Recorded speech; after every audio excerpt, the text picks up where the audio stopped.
皆さん、こんにちは. So in this video, I'm going to show you how you can create your own animations using AI. And honestly, it doesn't matter if you're a complete beginner or if you already know a bit about this stuff. That in less than 30 minutes, you'll be able to create animations with your own characters, your own worlds, your own little scenes and stories. And honestly, it's way easier than most people think. About a month ago, I uploaded a video that completely blew up. Like, I'm talking really viral. This is so good. For those guys who have followed. This is, I'm gonna be real, this is really impressive. My bad, I'm kind of going off track here. Anyway, and the reason people were so surprised is because this new model basically changed everything for AI animation compared to what we had before. Before that, we already had AI video tools, but they were still kind of limited, you know? But then this model showed up, and suddenly we had something totally different. For the first time, we had an AI that could generate realistic voices, realistic music, and combine everything together in the same generation. And on top of that, the visuals were getting really close to actual studio-level animation, which is honestly kind of crazy. And at that moment, we were only testing Sora 2, but literally a few days later, Sora 2 Pro dropped, and the visuals got even better. Now since then, the model has changed quite a bit. There have been a bunch of updates over the past few months, and with each update, the animations became more fluid and more stable. But at the same time, not everything made the community happy. One of the big things people started complaining about was the guardrails. Basically, the filters became way more aggressive. For example, now you can't generate copyrighted characters anymore, and there are a bunch of other restrictions too. So yeah, a lot of people in the community were kinda annoyed about that. But the big question is this: does that mean the model is now bad or unusable? And honestly, no, not at all. It still gives really strong visual results, and it's still a super powerful tool if you want to explore different worlds, different scenes, and different animation styles without spending hours learning complicated software. And one thing it actually does really well is anime-style visuals. The rendering really feels close to what you'd expect from real animation, which is honestly pretty impressive. Now recently though, there's another model that started getting a lot of attention online, and that one is called Seedance 2.0. And when it comes to pure animation and motion, this model is actually really impressive. Character movement looks smoother, motion is clearer, and overall, the animations just look cleaner. It's also easier to animate characters with it. Movements feel more natural, and the motion is just easier to control. Because with Sora 2, sometimes things can get a little tricky when characters move a lot. Animations can look a bit choppy, and it sometimes struggles with more complex movements. But here's the interesting part. When it comes to visual quality, the story is actually a bit different. With Seedance 2.0, we often see similar visuals repeating again and again, and sometimes they're not always the most beautiful visually. Meanwhile, with Sora 2 Pro, you get really nice colors, cool artistic effects, and really good lighting. And in a lot of the Seedance tests we've seen so far, that same level of visual richness just isn't quite there yet. So personally, if we're talking purely about visual rendering, I still prefer the look of Sora 2 Pro. Alright, so for this tutorial, we're actually going to focus entirely on Sora 2. But obviously, later on, when Seedance 2.0 officially releases, especially with the API and everything, I'm definitely going to test it out, and we'll see how we can create animations with that model too. But anyway, enough talking. Let's jump into it. You're about to create your first AI animations, and trust me, this is actually way simpler than it sounds. There's nothing really complicated here, and depending on the tools you use, it can literally cost you $0. Yeah, seriously. Some of the tools we're going to use today are completely free, and if you want to use the more advanced tools with the best quality, then yeah, you might spend something like $24 or around that. But honestly, even with free tools, you can already do a lot of really cool stuff. Alright, so let's start with the first step. For this first tutorial, we're going to see how to create our own character so that we can build a full animation with it, something like a 1-minute animation or even longer. And the cool part is that we're actually going to be able to animate the character and really bring it to life, while also creating our own visual style. So the very first step for us is going to be creating the character itself. Now here you have multiple options. You can create your character using AI image generators that are completely free. For example, you have websites like perchance.org, which let you generate images for free and basically without limits using AI. You also have websites like pixi.art or cart.ai or even playground.com. So yeah, there are actually a lot of websites you can use to generate images completely free if you're working with a small budget. But personally, I recommend using another tool, and that tool is Midjourney. With Midjourney, you can generate images with much higher visual quality really nice artistic styles, and most importantly, you can keep a lot more consistency in your visual style. And overall, the level of detail you can get is just way richer compared to most free tools. So yeah, this is definitely one of the tools I recommend the most. And as you can see here, the subscription we're using is the $10 plan, which is the cheapest one. And honestly, that's completely enough for what we're doing today. Alright, so now to generate our character image, we need to give the AI an instruction, basically a prompt, that tells it what kind of character to generate. To create that prompt, we're going to use an LLM. And here I'm using ChatGPT. So you just paste the prompt that I put in the description of the video. Then you only change one small part of it, which is the description of your character's appearance. Once that's done, the AI will generate a full prompt for you. Then you just copy that prompt, paste it into Midjourney, and generate the image. And boom, just like that, it will generate your character in the visual style we're looking for. Now, of course, you don't have to use ChatGPT. You can also use another AI model called Gemini. So here, if you're using Gemini, I recommend switching to Pro mode because it usually gives better results. Then you do the exact same thing. You generate the prompt, copy it, and paste it into Midjourney. By the way, I'll put both prompts in the description, the one for ChatGPT and the one for Gemini. And honestly, most of the time, I actually get better results with Gemini Pro compared to ChatGPT. Now, obviously, you can generate a lot of different characters. For example, here I just changed the description of the character, and immediately I start getting totally different designs. So yeah, this lets you experiment a lot and create your own characters very easily. This one is a pre-configured prompt that makes things even easier. So for example here, I asked the AI to adapt the prompt for a wandering fighter character.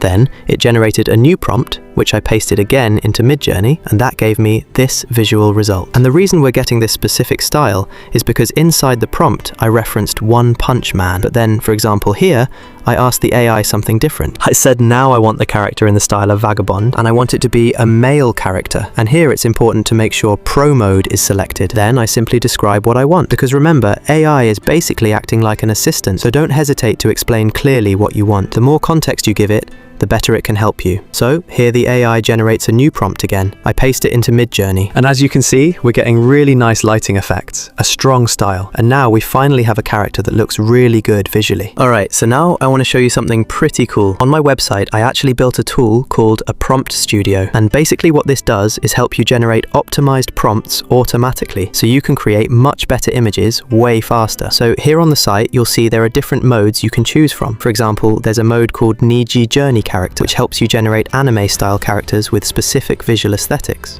And the cool part is that all the prompts are already pre-configured. So instead of spending time figuring out the perfect prompt structure, everything is already set up for you. All you really have to do is type a short description of what you want, and the tool builds the full optimized prompt for you. Now, just to be clear, this is a premium tool, so it's paid. But honestly, it's really just something designed to save you time. Basically, I'm doing the prompt engineering work for you. Alright, so let me show you quickly how it works. For example, here, if I select the Sakuga mode and I ask for something like a powerful character in a Vagabond style, the tool generates this prompt. Then I just copy that prompt, paste it into Midjourney, and this is the result we get. Super simple. Now let's try another example. Here I switch to the general mode and I ask for something like a powerful god of destruction. The tool generates the prompt, I copy it, paste it into Midjourney, and boom, now we get this character.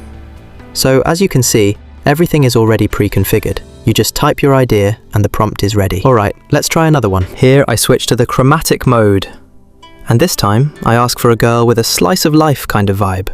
Same process again. The tool generates the prompt, I copy it, paste it into Midjourney, and we get this character. Pretty nice result, honestly. Now let's try one more. Here I select another mode called Ghibli Vibe. This one actually runs on Niji 5, which is an older Midjourney model. It's kind of like a retro anime mode from earlier versions of Midjourney. So here I type something simple, like a small boy wearing traditional clothes.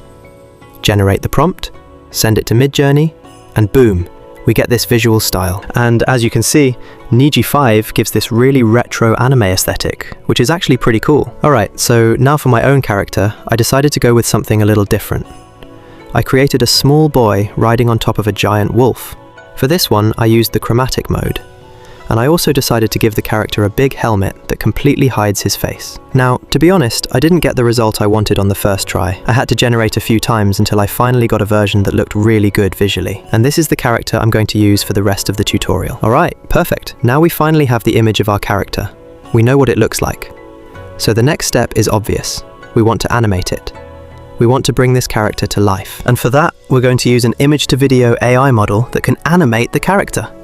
Now, there are actually quite a few options here. For example, you could use Vidu.com. There are also newer models like Seedance 2 that just came out. But for now, it's still not super accessible. So in this tutorial, we're going to use Sora 2. Now, if you try to go directly to Sora.com, it might work for you, but that depends on the country you're in. Because right now, Sora 2 is only available in a few countries. So if it's available where you live, you should be able to log in normally. But if it's not available in your country, when you try to connect, you'll probably see a message telling you that access is restricted. But don't worry, there's a super simple solution. You just need to use a VPN. Personally, I use NordVPN. Now, there are also some VPNs that offer free options, like ProtonVPN for example. But quick warning here, you should be careful with completely free VPNs, because sometimes those services make money by collecting user data. For example, there's a VPN called ElevenVPN that offered a free service, but was accused multiple times of collecting user data from its users.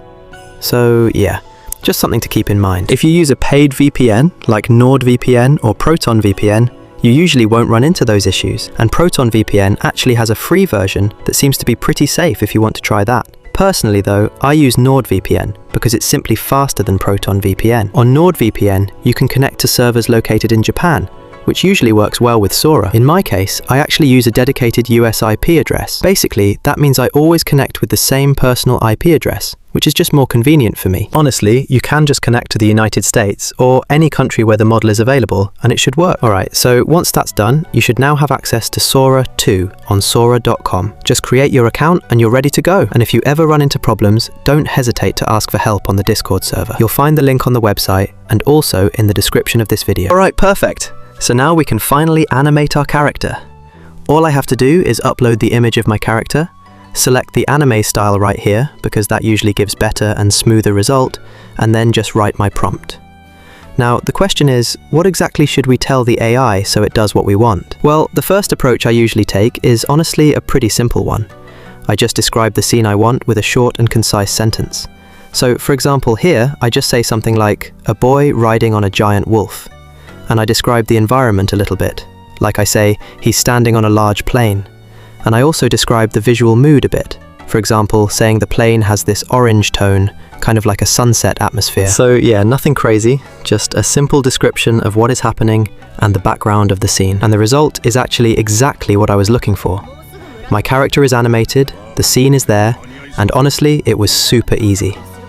I just wrote a short prompt, and the AI generated the whole scene for me. Now, the reason I call this the naive approach is because, well, the prompt is still a bit too simple. If we really want the AI to understand the exact visual style of our image, and if we want to keep that same style consistently, then this prompt isn't detailed enough. It doesn't describe the visual style properly, it doesn't describe the different shots we want in the animation, and it doesn't really control the camera or the atmosphere. So yeah, it works, but it's still a bit too basic.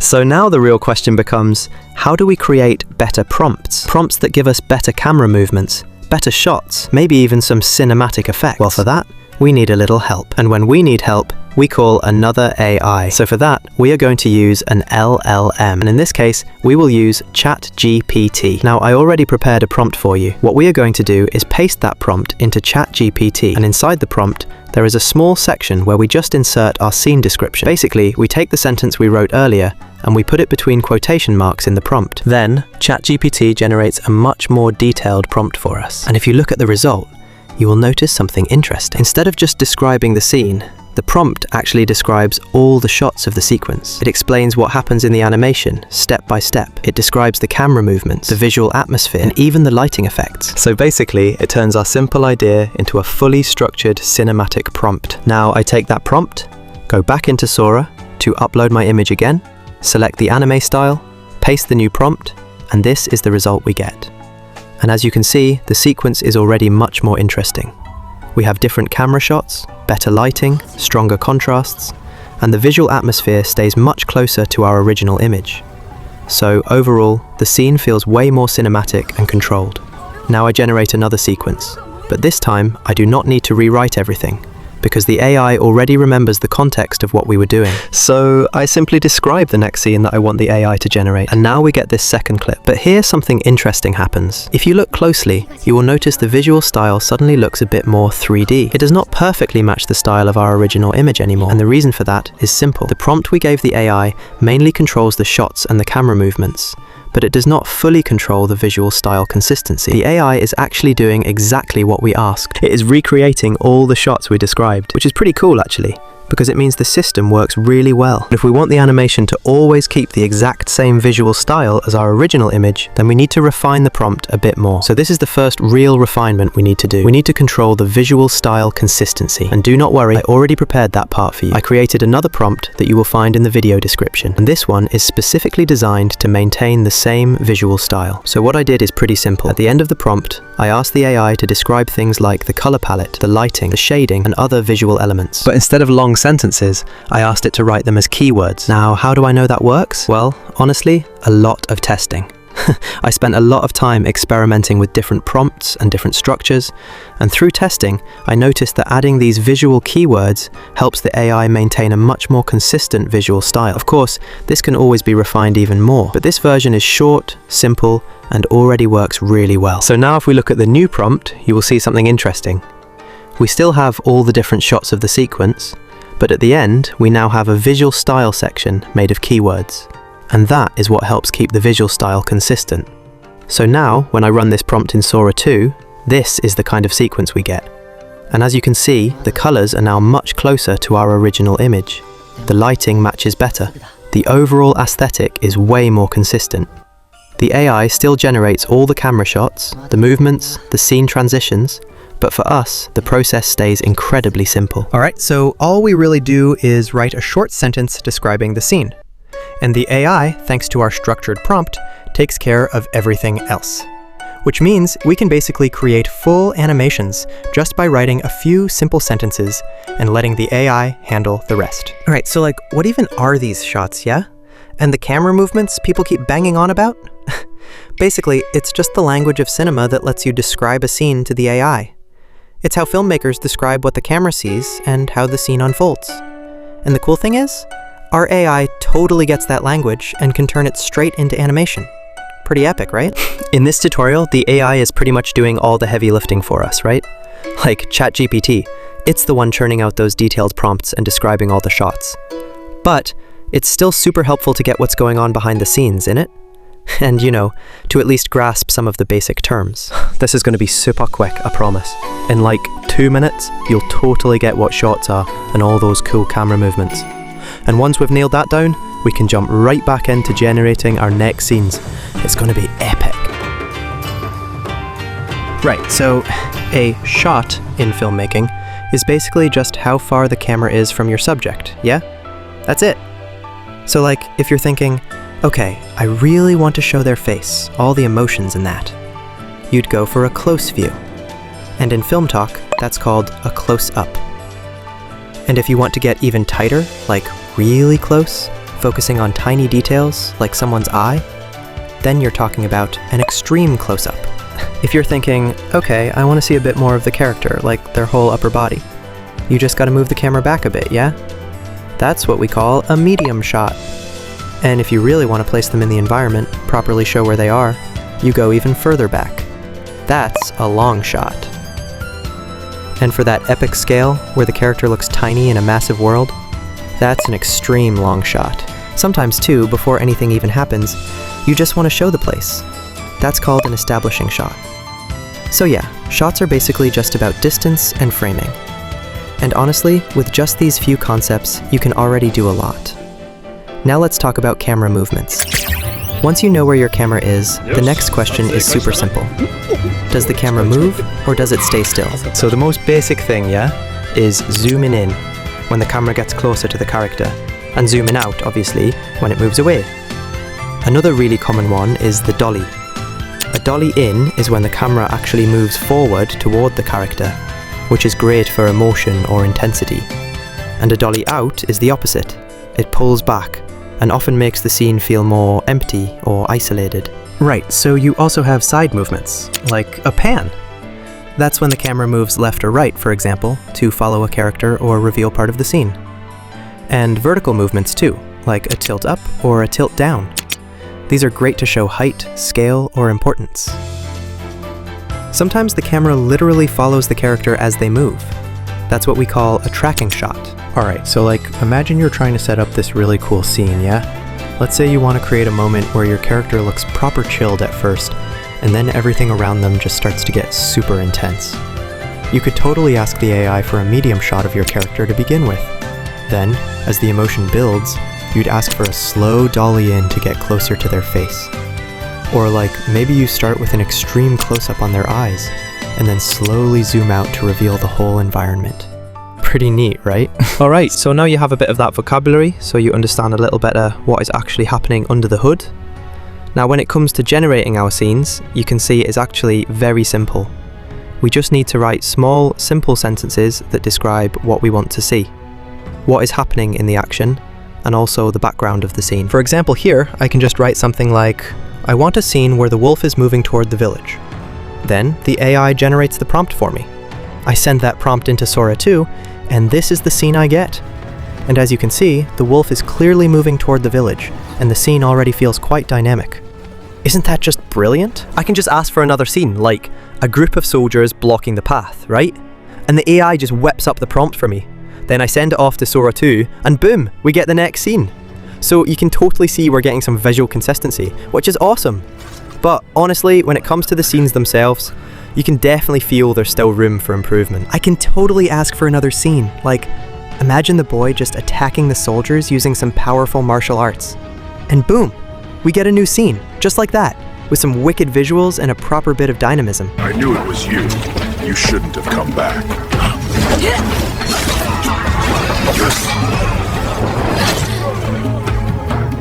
Right, so the whole process is actually super simple, honestly. If you're looking to create an animation, just some basic prompts are totally enough to get your scenes going. All you really need to do is pop your scene description between the quotation marks. Like, describe the action, describe the background, and, describe what you want to happen in the scene. Alright, so imagine this. You've got the boy, yeah? And he's seeing his village, burning in the distance. Proper intense. Or, even better, he's actually in there, witnessing all the chaos, soldiers everywhere, banners flying. Or picture this. He's on the back of this massive wolf, tearing towards the village. Or he's totally confronting the soldiers, the whole army. Or get this, the enemy commander appears, slowly removes his helmet. This is seriously cool. All of that can be generated just by writing simple descriptive sentences, and the AI takes care of the rest.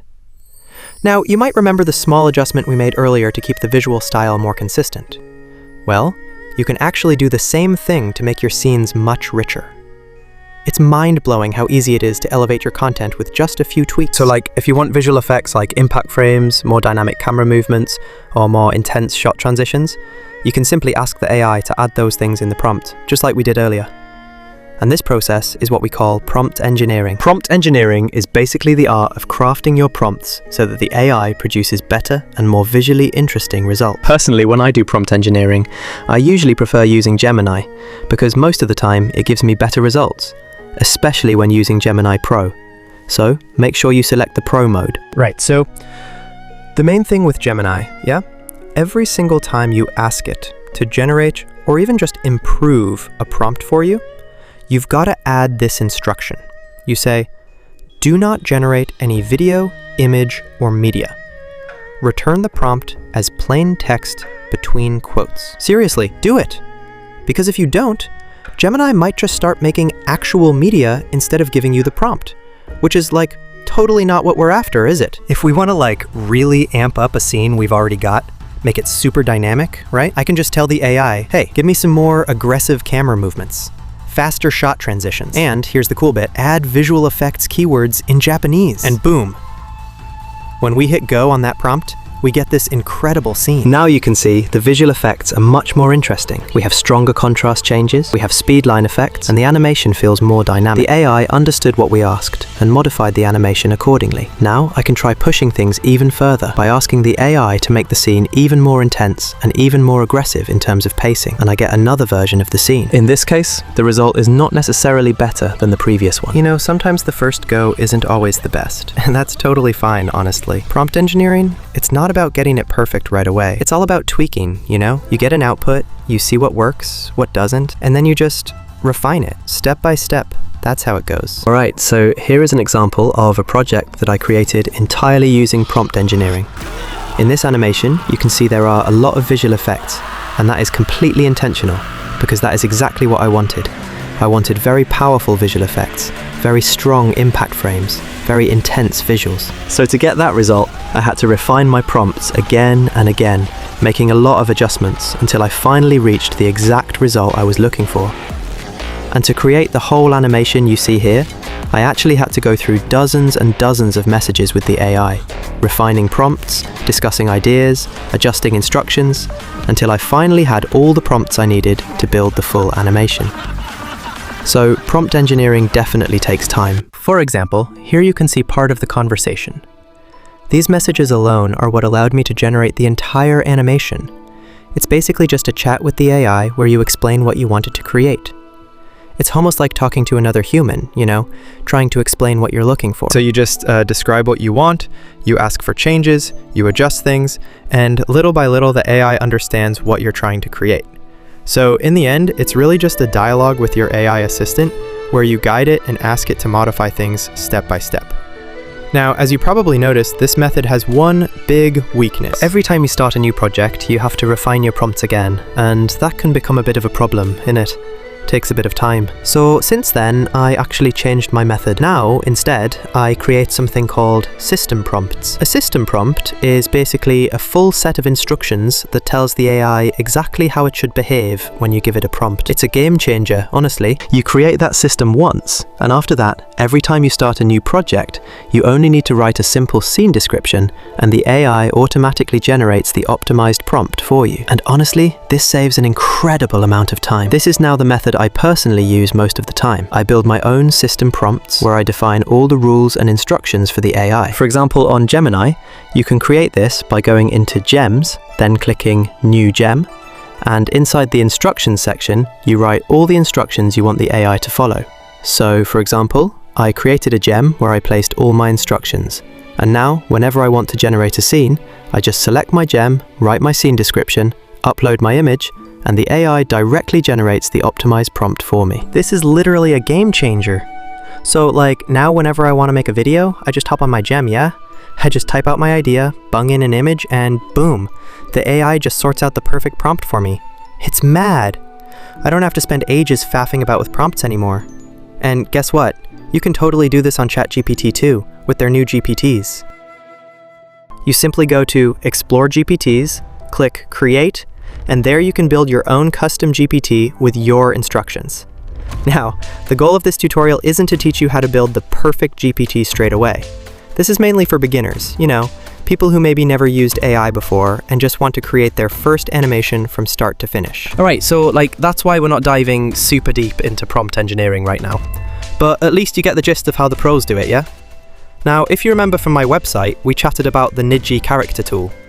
Well, get this, there's actually another tool in the lab. It's called the Prompt Studio, and it's totally dedicated to Sora 2. It's absolutely wicked. And inside that tool, you'll see different modes like Pro Velocity, Simple Scene, and others. Each of these modes is powered by a system prompt that I personally designed and optimized to generate better cinematic prompts. So instead of doing the prompt engineering yourself, everything is already configured for you. You simply choose the mode that fits your scene, and the system handles the rest. So creating animations becomes extremely simple. You also get an interface designed specifically for prompt creation to make the process easier.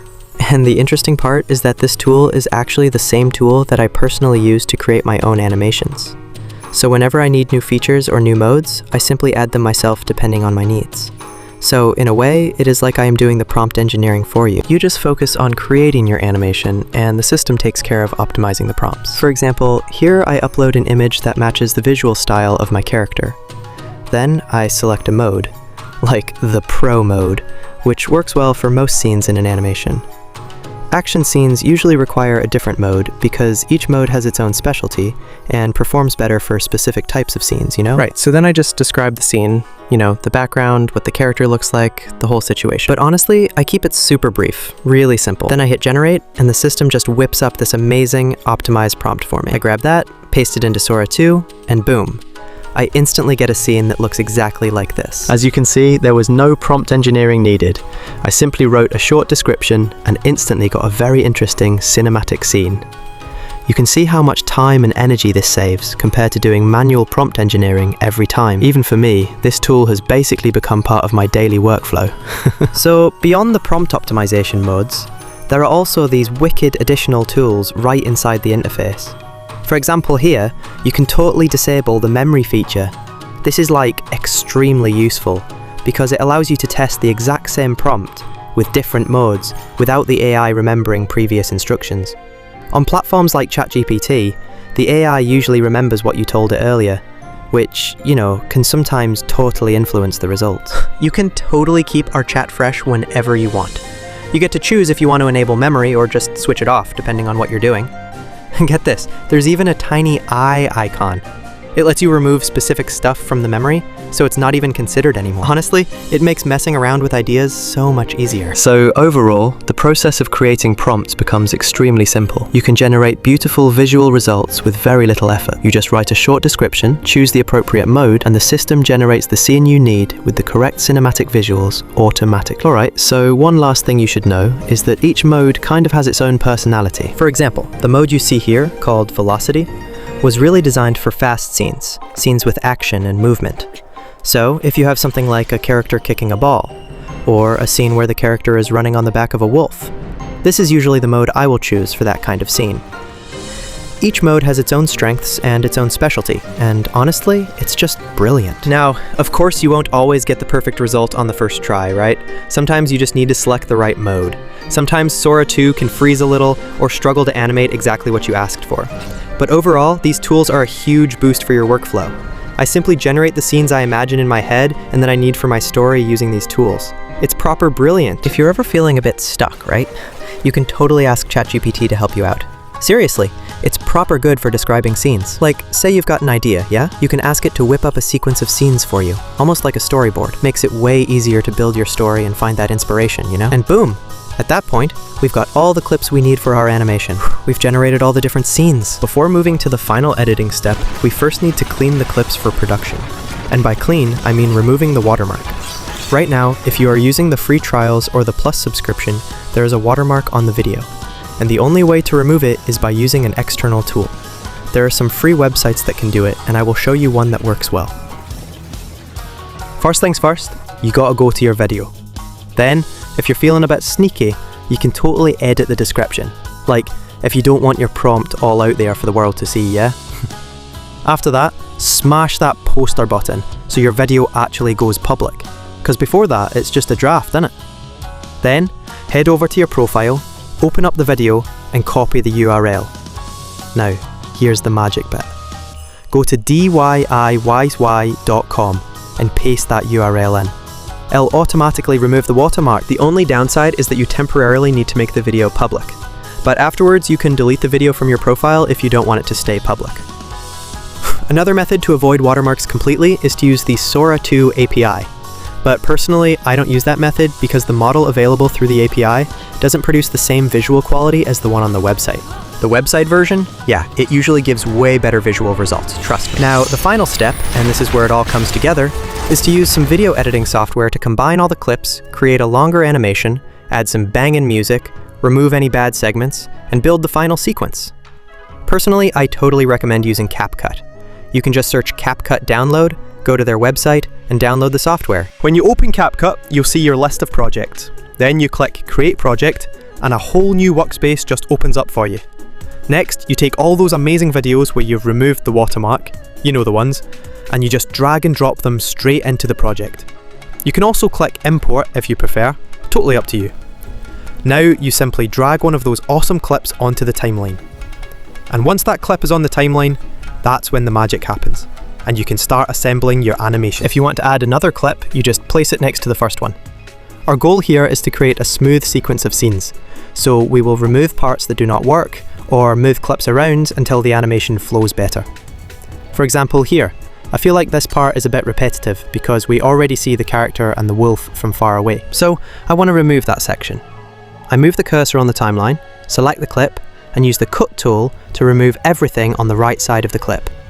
And just like that, the unwanted part disappears and the sequence becomes smoother. In another clip, you can see there are a lot of animation artifacts. The AI did not animate this part very well. The beginning of a clip isn't always super interesting, right? But the end, that's where the magic happens. So what I do is, I trim the beginning. I just drag the edge of the clip, using the trim cursor, and remove all the bits that look a bit rubbish, until only that good final moment remains. Basically, editing is like assembling a puzzle. You remove what doesn't work, you keep the best parts, and you rearrange the clips until everything just flows naturally. You want to know how to add music in CapCut? It's ridiculously easy. First, hit up the audio tab, then music. Now, for a pro tip, search for someone like Rem Chronicle. Trust me, their anime-style music is... And here's a little secret for finding awesome copyright-free artists. Try keywords like Japanese battle. Then just check out the artist names that pop up.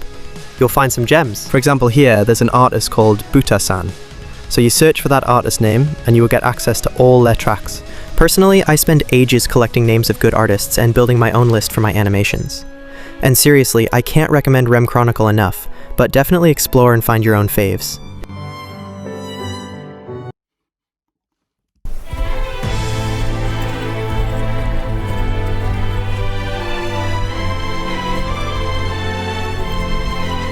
Alright, here we go. Now we can add a colour filter to improve the colours. Go to Filters, search for 4K, and select the 4K filter. Then, place it on the timeline and extend it over the whole video. This slightly enhances the colours and makes the visuals look better. After doing a bit of editing, this is the sequence I end up with. As you can see, we now have a super smooth animation, and it is much longer. The final sequence here is about 44 seconds long. You can see the different scenes flowing naturally from one to another. The character stops and notices the village burning in the distance. Then we move into the burning village, where we see soldiers, including one carrying a banner. Then suddenly, he jumps into the scene. And right after that, the commander of the enemy army appears, and the boy turns and looks at him. Now, of course, the animation isn't perfect. There are still some flaws.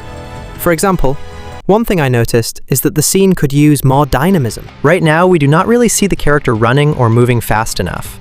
So to fix that, I go back into my prompt studio, and this time I use the velocity mode to generate more action scenes. For example, I generate a scene where the character runs through the village, or a scene where an arrow flies right past him, just to add more action and tension. Once those new clips are generated, I simply import them back into my editing software, just like we did earlier. Then I place them in the timeline and integrate them into the sequence. It's all about that smooth editing flow.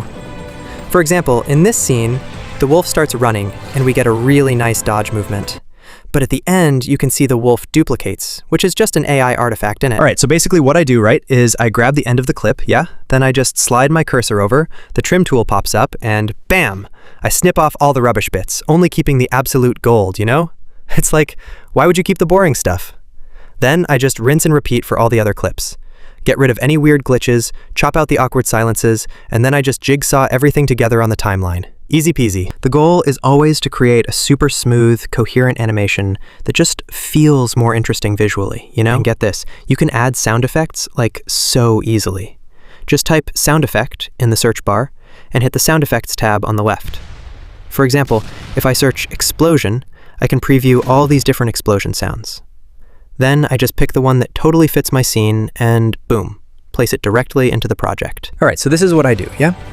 After that, I move it on the timeline so the sound happens exactly at the right moment.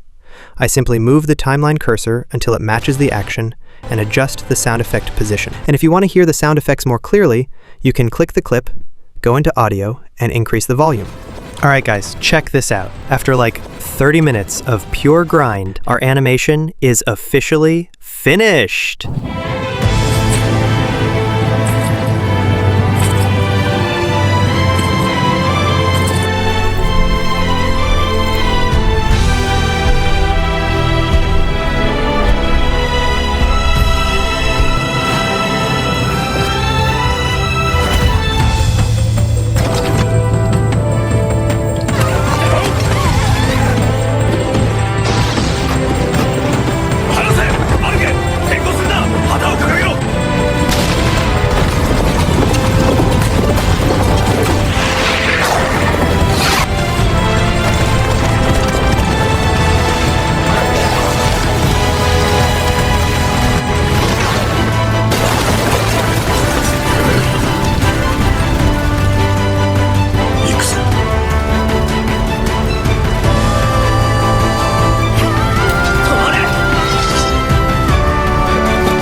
Alright, so there you go.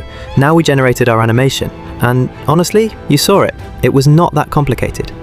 We basically just wrote simple sentences, and the prompts did most of the work for us. Whether you use ChatGPT or the tools I built for you, it works the same way. And the really cool thing here is that instead of using this exact image, I could have used literally any other image, and that would instantly give me a completely different animation style, which means you can explore tons of different visual styles and basically create as many animations as you want with totally different vibes every time. Now let me show you something interesting, because maybe you are thinking, okay, this already looks good, but how do we push the results even further? So, for example, earlier, we tested that scene where the character kicks a football and destroys a house. And yeah, technically it worked. The AI did exactly what we asked, but visually, it still felt a bit basic, like there was not enough intensity, not enough motion, not enough impact. So what I did next was just improve the instructions I gave to the AI. I asked it to make the movement more realistic, to respect inertia, to add stronger motion, and also to add visual effects. And just like that, the second version already looked way more dynamic, because now the sequence focuses more on the character movement, the ball movement, and the impact effects.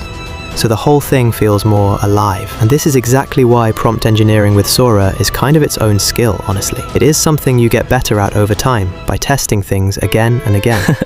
Another thing that changes your results a lot is the tool you use to generate your prompts. So, for example here, I tested the same prompt with ChatGPT, and the result was okay, like it worked, but it still felt a bit too simple compared to what I originally wanted. So then, I switched ChatGPT into thinking mode and extended mode to let it reason more. Sometimes that helps, sometimes not that much. Honestly, it depends. And then what happens? Well, first, ChatGPT actually generates content that gets blocked, which honestly happens sometimes. So I just run the prompt again, because yeah, sometimes you literally just have to rerun it and it works the second time. And this time, it works. So now what do we get? We get a sequence that is okay, it is interesting, it is a bit more coherent, and honestly a bit better than the first one in my opinion, but still, it is not as intense as what we originally asked for. So now we switch tools and we go to Gemini, and here it is important to select Pro mode. Then I write the same kind of prompt inside Gemini Pro, which personally is the tool that usually gives me the best results when I generate prompts. And now, when you look at the animation we get, this time there is clearly more intensity. Now yes, visually it is not perfectly logical, because the character kind of hits with his chest, which is a bit weird. But aside from that, we really get the dynamism we were looking for. We get stronger visual effects, and overall, the LLM responds much better to what we ask. And something else you will notice pretty fast is that sometimes the AI just messes up the first result, and then you run the exact same prompt again, and suddenly it works perfectly. And other times, you can retry again and again, and nothing changes. And that usually means the problem is not the model, it is the prompt itself. So that is when you know you need to tweak your instructions a bit.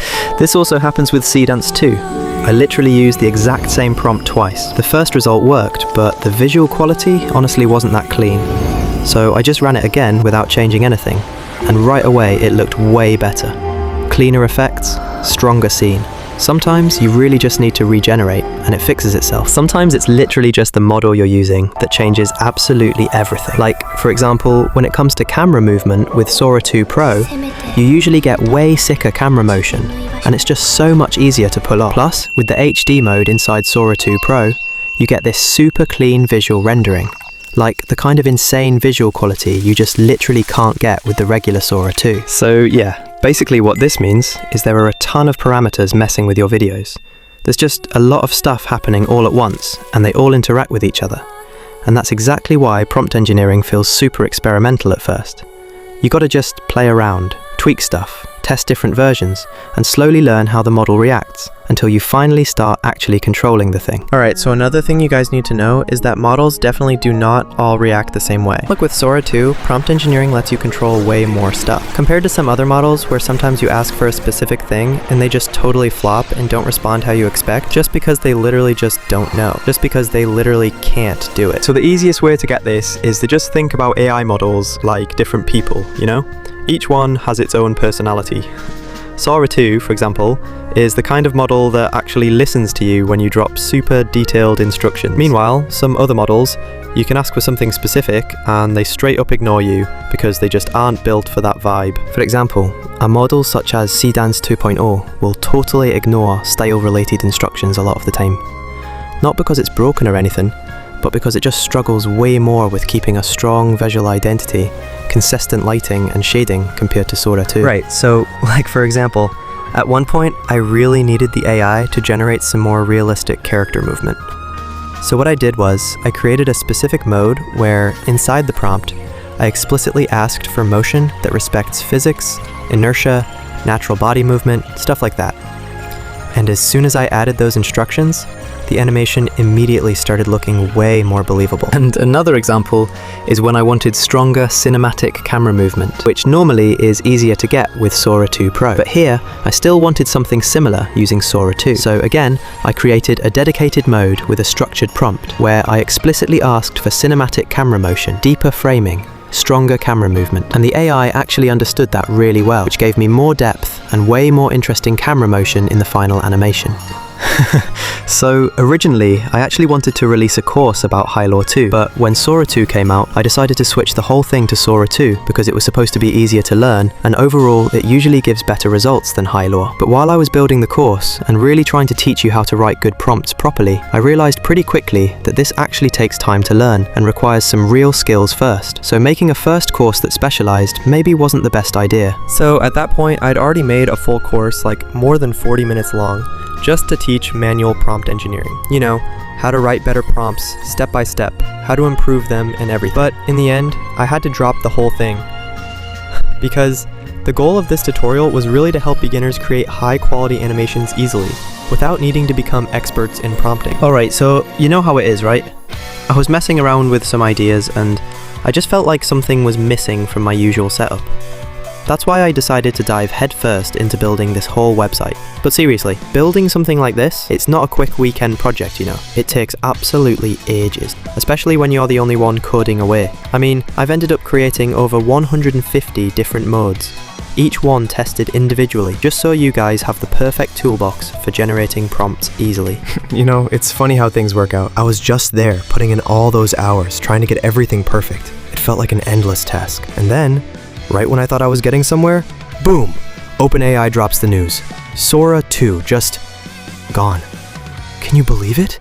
April 26th and it's all over. Right, so I will talk more about the website later, but basically it is going to include a lot of tools. Already, the Sora 2 modes are compatible with Seedance 2, or at least some of them are, and I am currently adding new modes specifically designed for Seedance 2 as well. It's all coming together quite nicely actually. Alright, so the plan is, when this video finally drops, the website won't be totally finished.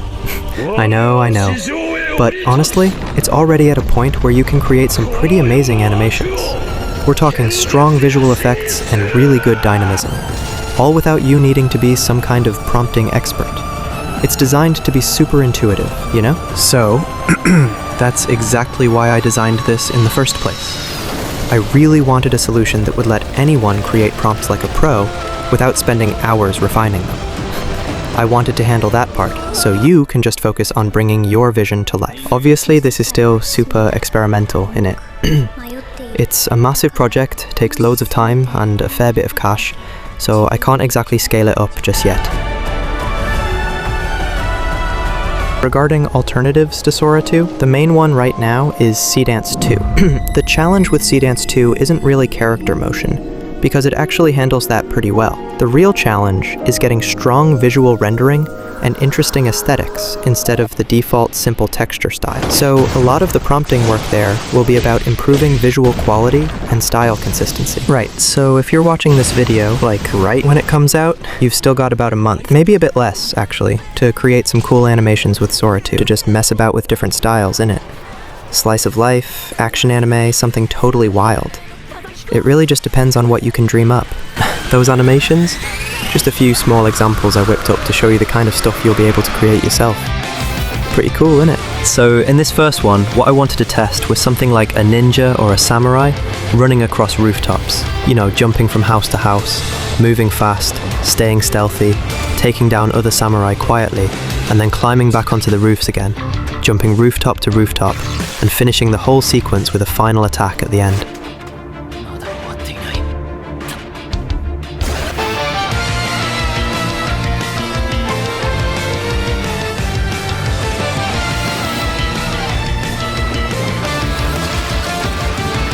The idea here was just to explore how to keep the same character consistent across a whole sequence, but in a very easy way. Then the second animation was something totally different.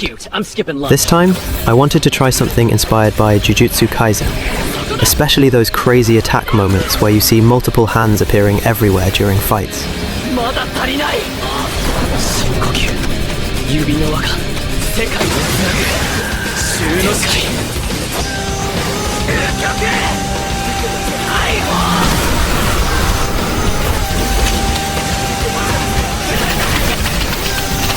So I tried to recreate that kind of energy, and you can see here, we get those multiple hands effects, with a visual style that feels really interesting and really dynamic. The goal here was mostly to study how to build something like a mini ultimate attack inside a short animation, just to test visual effects and see how far we could push that kind of action style with the model.